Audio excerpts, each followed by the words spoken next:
नमस्कार प्यारे बच्चों, मैं साइकोलॉजी बाय आर.के. सर के यूट्यूब चैनल पर मैं आर.के. वर्मा आपका स्वागत अभिनंदन वंदन करता हूं।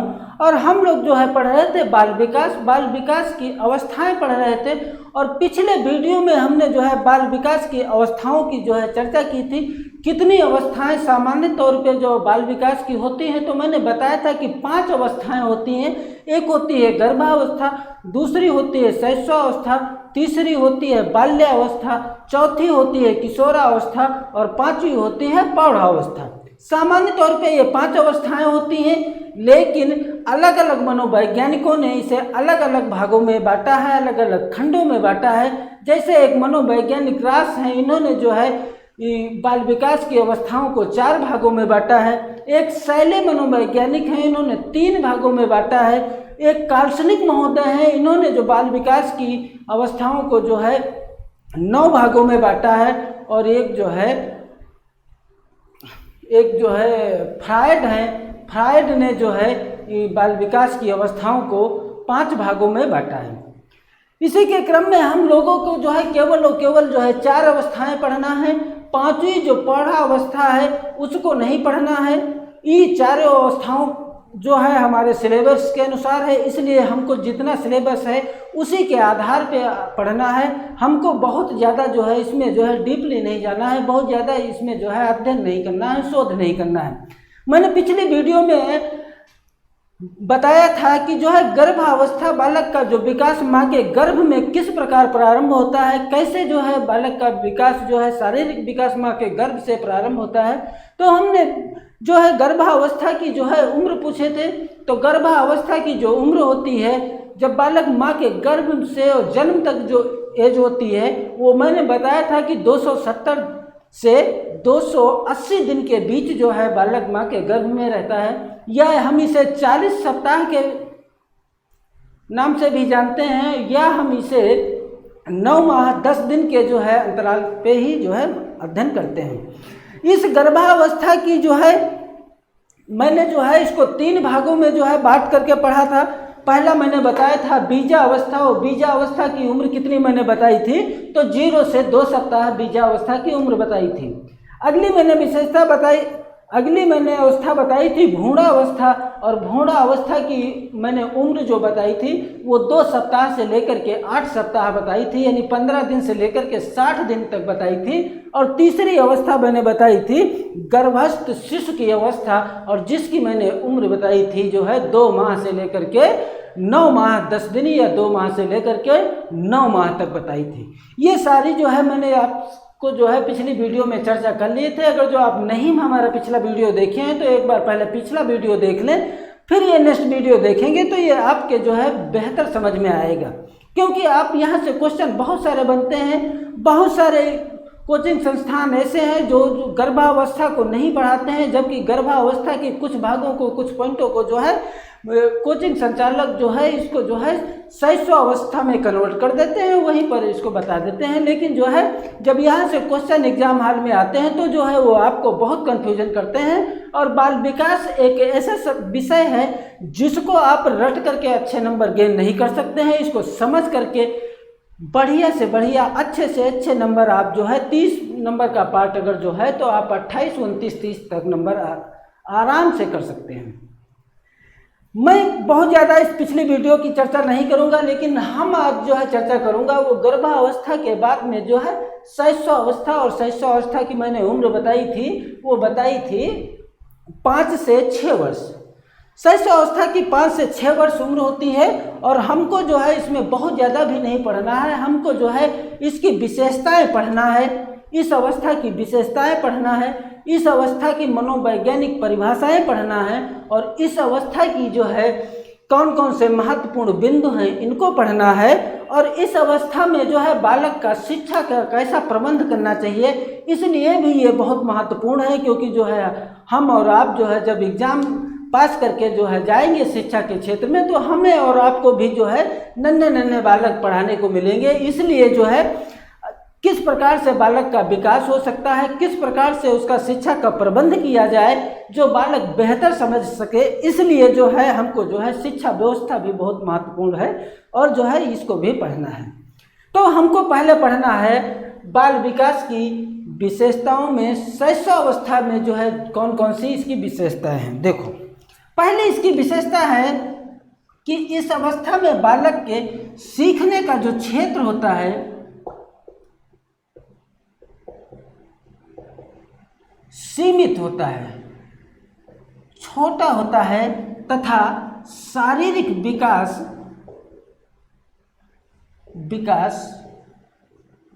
तीव्र होता है। अब देखो, एक एक पॉइंट को आप समझते चलिए। सीखने का क्षेत्र सीमित होता है, यानी बालक जो है घर के सदस्यों पर ही निर्भर रहता है। भाई 5 से 6 वर्ष का बालक केवल घर के सदस्यों पर निर्भर रहता है, घर के बाहर उसे नहीं निकलने दिया जाता है, इसलिए उसके सीखने का क्षेत्र क्या होगा, सीमित होता है। बालक भाई घर में कितने सदस्य होते हैं, मम्मी पापा, दादा दादी, चाचा चाची और बहुत ज़्यादा 1-2 छोटे भाई बहन होते हैं। बालक उन्हीं से सीखता है। तो सीखने का क्षेत्र क्या होता है, इसमें छोटा होता है, सीमित होता है तथा शारीरिक विकास जो है वो तीव्र होता है। हम आप देखते हैं कि जो है जन्म के समय बालक का भार लगभग 3 केजी का होता है और इस अवस्था के अंत तक उसका भार जो है 10 से 12 केजी का हो जाता है। मतलब जितनी तेजी से शारीरिक विकास जो है शैशवावस्था में होता है, उतनी तेजी से विकास अन्य किसी अवस्था में नहीं होता है। तो ये पहला पॉइंट आप समझिए, पहली विशेषता समझिए कि सीखने का क्षेत्र सीमित तथा शारीरिक विकास जो होता है वो सबसे तीव्र होता है। अगली विशेषता देखो, अनुकरण। शैशवावस्था में अनुकरण तथा दोहराने की प्रवृत्ति पाई जाती है। दोहराने की प्रवृत्ति पाई जाती है, प्रवृत्ति पाई जाती है। अनुकरण तथा दोहराने की प्रवृत्ति पाई जाती है क्योंकि इस अवस्था में जो बालक होते हैं वो देख करके सीखते हैं। जैसा उनके सामने व्यवहार करोगे, जैसा उनके सामने बातचीत का आपका तरीका होगा, जैसा माहौल होगा, जैसा वातावरण होगा, वैसा ही बालक सीखते हैं। जौन सी घर में भाषा यूज होती है वही भाषा जो है बालक सीखते हैं। अनुकरण तथा दोहराने की प्रवृत्ति पाई जाती है क्योंकि बालक हमें और आपको जो कुछ भी सीखता है वो देख करके सीखता है, क्योंकि जन्म के समय जो है बालक एक बिल्कुल कोरा कागज जैसा होता है। जैसा उसमें जो है आप वातावरण दे दोगे, जैसा उसमें गुण दे दोगे, बालक वैसे ही गुणों को अपना लेता है। तो इसलिए अनुकरण तथा दोहराने की प्रवृत्ति पाई जाती है। अगला पॉइंट देखिए, शैशवावस्था की विशेषता में अगला पॉइंट है, इस अवस्था में बालक जो है, बालक में कल्पना की सजीवता पाई जाती है। सजीवता पाई जाती है जिसे हम जो है जिज्ञासा या खोजी प्रवृत्ति कहते हैं। जिसे जिज्ञासा या खोजी प्रवृत्ति कहते हैं। खोजी प्रवृत्ति कहते हैं। कल्पना की सजीवता यानी बालक जो होता है वो मम्मी पापा, चाचा चाची, दादा दादी से अनेक प्रश्न पूछता है। अनेक जो है प्रश्न पूछता है कि मम्मी ये कैसे हो गया, पापा ये कैसे हो गया, दादा ये कैसे हो गया, चाचा ये कैसे हो गया। अनेक प्रश्न पूछता है, इतने प्रश्न पूछता है जो कि मम्मी पापा या गार्जियन को जो है बालक के सभी प्रश्नों का जो है उत्तर देना संभव नहीं होता है। इसलिए बालक में कल्पना की सजीवता पाई जाती है। हम ये भी कह सकते हैं कि एक बालक जब खिलौने को खेलता है तो आज के समय देखा होगा कि खिलौने जो होते हैं वो उनमें या तो बैटरी लगी होती है या तो सेल डाल दो और वो बोलने लगते हैं, वो चलने लगते हैं। बालक उस खिलौने को खेल करके जो है वो तोड़ता है, तोड़ करके फिर आपस में जोड़ता है। वो देखना चाहता है, वो सीखना चाहता है, उसमें वैज्ञानिकता गुण का विकास होता है। वो सोचता है कि ये खिलौना कैसे चलता है, कैसे कार्य करता है, किस प्रकार से होता है। इसलिए बालक में कल्पना की सजीवता पाई जाती है। इसी से जो है बालक में वैज्ञानिकता की शुरुआत होती है। अगला पॉइंट देखिए, बालक में आत्म प्रेम या स्व प्रेम की भावना पाई जाती है। बालक में आत्म प्रेम या स्व प्रेम की भावना पाई जाती है, जिसे मनोविज्ञान की भाषा में सिज्म कहा जाता है, जिसे मनोविज्ञान की भाषा में नर्सिसिज्म कहा जाता है। अब ये देखो, बालक में आत्म प्रेम या स्व प्रेम की भावना पाई जाती है। छोटा बालक होता है, उसे आप नए नए कपड़े पहना दो, वो अपने सहपाठी से, दूसरे बालक से कहते हैं कि नहीं आपका अच्छा नहीं है, मेरा अच्छा है। वो केवल अपने आप को ही जो है प्रेम करता है, अपने सामान से प्रेम करता है। आप छोटे बालक होते हैं, उनके घर में कोई सामान लेने जाओ या जो है तो वो कहते हैं नहीं ये हमारा है, हम ये नहीं देंगे आपको, वो बालक नहीं देते हैं। वो या बालक को कंगन पहना दो, कोई तो देखो खेलता है, वो कहता है नहीं मेरा बहुत अच्छा कंगन है। वो दूसरे को जो है, दूसरे की चीज की, दूसरे की भावना की कद्र नहीं करता है, केवल अपने आप की चीज को, अपने आप को ही सबसे श्रेष्ठ मानता है, जिसे मनोविज्ञान की भाषा में नर्सिसिज्म कहा जाता है। लेकिन एक पॉइंट यहीं पर और हम आपको बता दें, इसी प्रकार से आत्म प्रेम की भावना को नर्सिसिज्म कहा जाता है, जबकि आत्मघृणा को ऑटिज्म कहा जाता है। क्वेश्चन पूछा जाए कि आत्म प्रेम की भावना को नर्सिसिज्म कहा जाता है तो आत्मघृणा को क्या कहा जाता है, तो ऑटिज्म कहा जाता है। इतनी बात समझ में आई होगी। अगला पॉइंट देखिए, बालक में जो है नैतिकता का अभाव होता है। बालक में नैतिकता का अभाव होता है।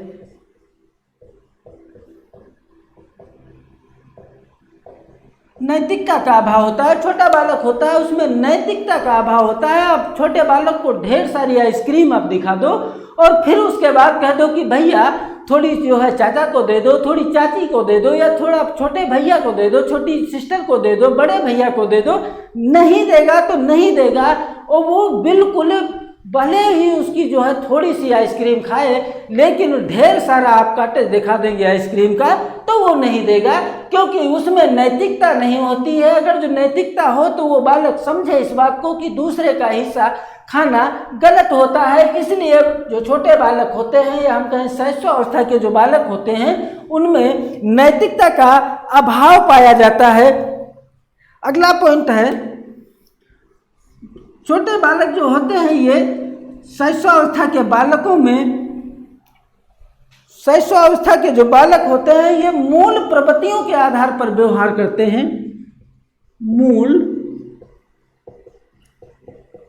मूल प्रवृत्तियों के आधार पर व्यवहार करते हैं। मूल प्रवृत्तियां कौन सी होती हैं? मूल प्रवृत्तियां वो होती हैं जो व्यक्ति सीखता नहीं है, जन्मजात होती हैं, जैसे भूख, प्यास, निद्रा, विश्राम, ये सब जो है क्या होती हैं? मूल प्रवृत्तियां होती हैं। और एक मनोवैज्ञानिक मैकडूगल ने मूल प्रवृत्तियों की संख्या कितनी बताई है? तो 14 बताई है। ये क्वेश्चन कई बार पूछा जाता है कि मैकडूगल के अनुसार मूल प्रवृत्तियों की संख्या कितनी है? तो 14 बताई है। अगला पॉइंट देखिए, अगला पॉइंट है कि काम प्रवृत्तियों की प्रबलता पाई जाती है।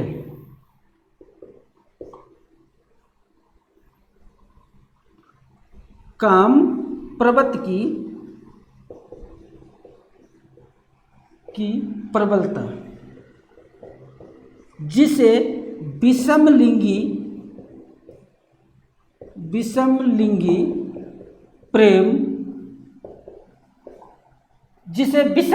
प्रेम कहा जाता है। अब आप कह रहे होंगे कि इतना छोटा बालक और विषमलिंगी प्रेम करता है। हाँ, बिल्कुल करता है। इस अवस्था के जो बालक होते हैं उनमें विषमलिंगी की प्रेम की भावना पाई जाती है। देखो, मैं एक बार जो है आपको समझाने का प्रयास करते हैं। जैसे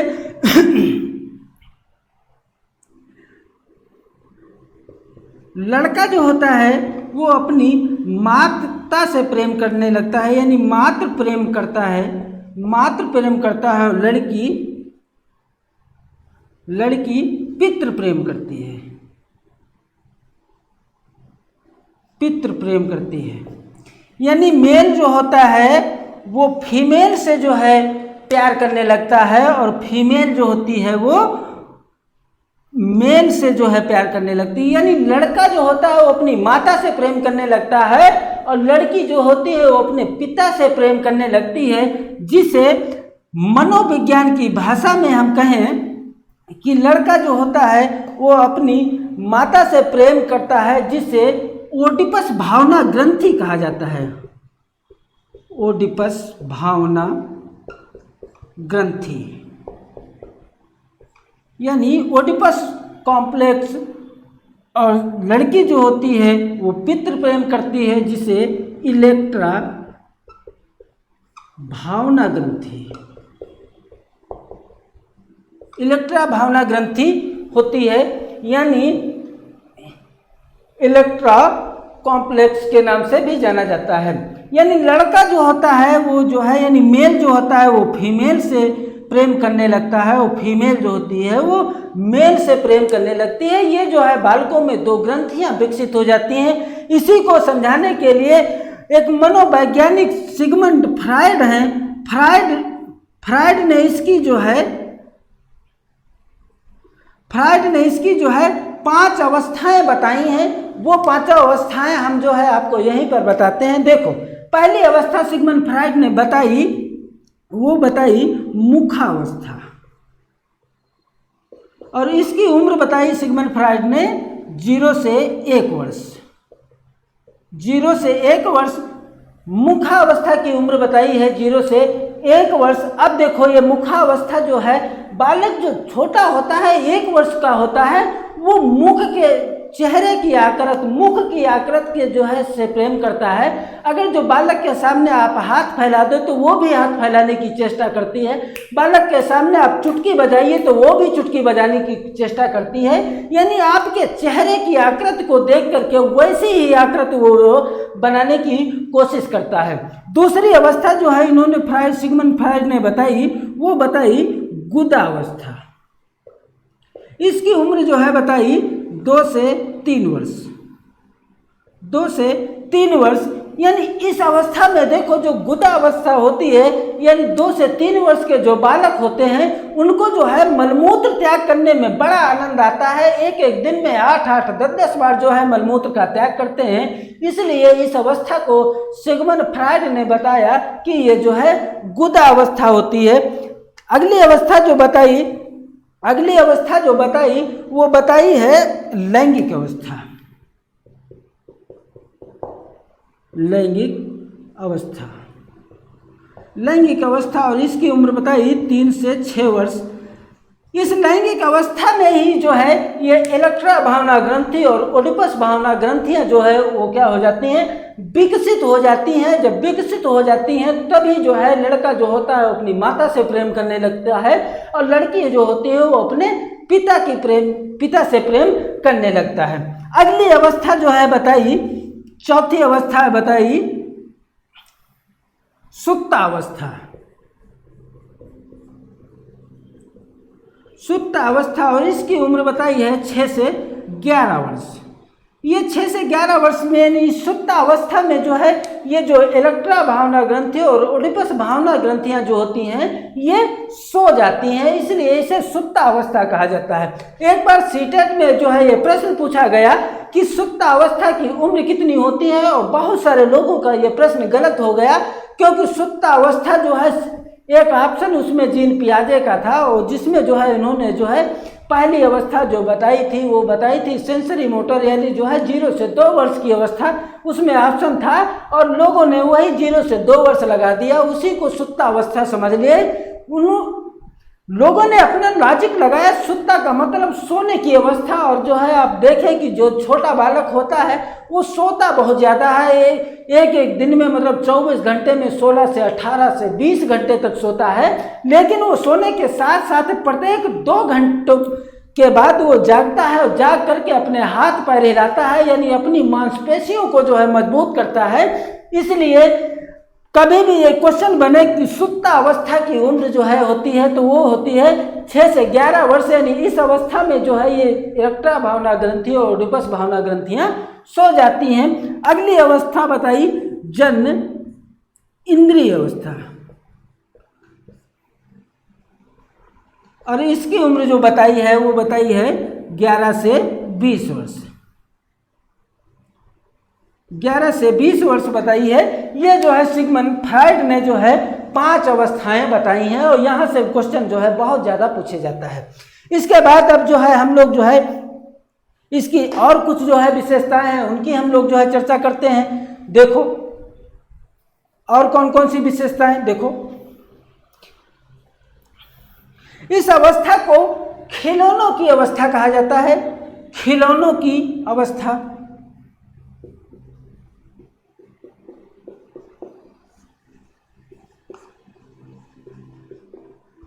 खिलौनों की अवस्था, अगर जो इसकी उम्र पूछी जाए तो खिलौनों की अवस्था की जो उम्र होती है वो 3 से 6 वर्ष होती है, जिसे जो है खिलौनों की अवस्था कहा जाता है। यानी इस एज के जो बालक होते हैं वो साफ सुथरा हो, गंदे ना हो, तो जो है यहाँ पे जो है जो भी जो है आपके घर आएगा वो जो है बालक से प्यार करने लगता है, उसे खिलाने लगता है। बालक भी खिलौने के समान जो है सभी लोग उससे प्यार करते हैं। यहाँ पे जात धर्म लिंग जो है वर्ग का कोई महत्व नहीं होता है, इसलिए जो इस अवस्था को शैशव अवस्था में जो है खिलौनों की अवस्था जो होती है वो शैशव अवस्था में होती है और जिसकी उम्र होती है 3 से 6 वर्ष।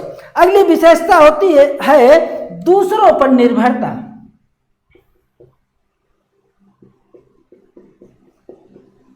दूसरों पर निर्भरता, दूसरों पर निर्भरता यानी बालक केवल अपने से कुछ नहीं करना चाहता, वो दूसरों पर निर्भर रहता है। उसे भूख लगी है तो उसे दूध चाहिए, खाना चाहिए, उसे नींद लगी है तो उसे सोने को चाहिए, उसका मन खेलने को है तो उसे खेलना चाहिए। वो केवल और केवल दूसरे पर निर्भर रहता है, उसके स्वयं के कोई विचार उसमें नहीं होते हैं।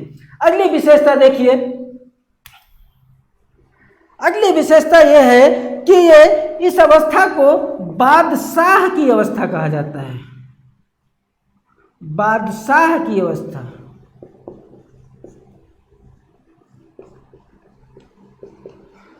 बादशाह की अवस्था इसलिए कहा जाता है क्योंकि बालक को अगर जो कोई खिलौना चाहिए, उसे भूख लगी है तो खाना चाहिए, घर में खाना हो या ना हो, उसे कुछ खेलने के लिए खिलौना चाहिए, तो मम्मी पापा के पास जेब में पैसा हो या ना हो उसे खिलौना चाहिए। वो केवल और केवल करता कुछ नहीं है, अपने आप को राजा समझता है, बादशाह समझता है। और हम लोग भी आज भी यही सोचते हैं कि जो बचपना का काल था, जो शैशव अवस्था का काल था, उसमें किसी भी प्रकार की चिंता नहीं थी। खाओ, सो, घूमो, टहलो, पढ़ो, बस यही केवल काम थे, किसी भी प्रकार की चिंता नहीं होती थी।